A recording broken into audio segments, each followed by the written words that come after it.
중국 축구는 고스트. 안녕하세요, 고스트입니다. 최근 A매치에서도 시원찮은 경기력을 선보이며 중국 언론과 중국 축구 팬들에게 오지게 까였던 중국 대표팀인데요. 이런 중국 대표팀의 감독인 양코비치도 입지가 상당히 불안한 상황입니다.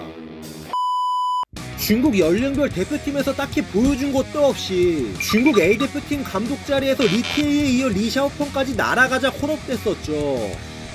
뉴질랜드 원정 2연전을 시작으로 A매치를 수차례 가졌으나 한 수 아래가 아닌 상대와 붙으면 여지없이 비기거나 졌네요.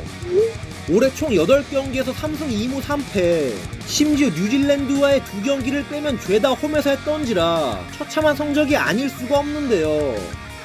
감독뿐만 아니라 중국 선수들도 문제가 있어 보이지만 그럼에도 불구하고 감독 경질 얘기가 꾸준히 나오고 있습니다. 허나 소위 이름 있는 외국인 감독들은 이런 노답 중국 국대 감독 자리는 전혀 쳐다보지도 않으니 중국 축협은 중국 리그 내에서 찾았고 최강의 감독을 타겟으로 삼았었죠. 중국에 입성했던 초창기 텐진 취한젠과 다른 입항에서 마무리가 안 좋게 떠났기 때문에 우려하는 시선이 많았지만 상하이 선화에서 김신욱과 엘샤라이가 없는 상황에서도 나쁘지 않은 성적을 냈었고 중국 공안에 잡혀가버려 공석이 된 산동 타이상 감독 자리에 앉아서도 팀을 떡상시키는 중이네요.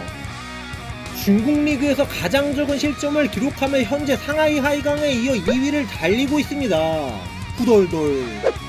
중국 축구에 대한 높은 이해도와 함께 없는 살림에서도 성과를 내는 최강의 감독인지라 딱히 대안이 없는 중국 축협 입장에서 감독직 제안을 하지 않을래야 않을 수가 없겠죠.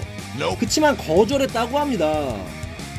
애초에 중국 축협에게 요구했다던 어떠한 간섭도 없는 중국 대표팀 운영에 대한 정권 부여, 한국인 코칭 스태프로 구성, 확실한 귀화 스트라이커 보강, 이 세 가지 조건을 수용했는지도 의문이긴 한데요. 현 중국 대표팀 멤버로는 본인 스타일의 축구를 구현하기 어려울 뿐만 아니라 산둥에서 지금 잘하고 있는데 굳이 맡을 이유가 없어 보이긴 하네요. 중국 코칭 스태프는 맹목적인 지시만 하며 중국 축구를 망칠 것이다. 최강희는 감독으로서 전혀 문제가 없고 누구보다 뛰어나다. 솔직히 말해서 최강희는 국가대표팀 감독으로서 정말 훌륭하다. 최강희는 중국 선수, 한국 선수, 아시아 축구에 대해 잘 알고 있으며 실제로 가장 적합하다. 중국 축구 팬들의 반응은 이런데요. 일단 아시안컵까지는 양코비치로 갈 듯한데 과연 후임 감독으로 누가 갈지 굉장히 궁금하네요. 자, 지금까지 중국 국대 감독 후보로 아직도 그의 이름이 거론되는 이유에 대해 한번 말해봤습니다. 재미있게 보셨다면 좋아요 한 번씩 부탁드립니다. 감사합니다.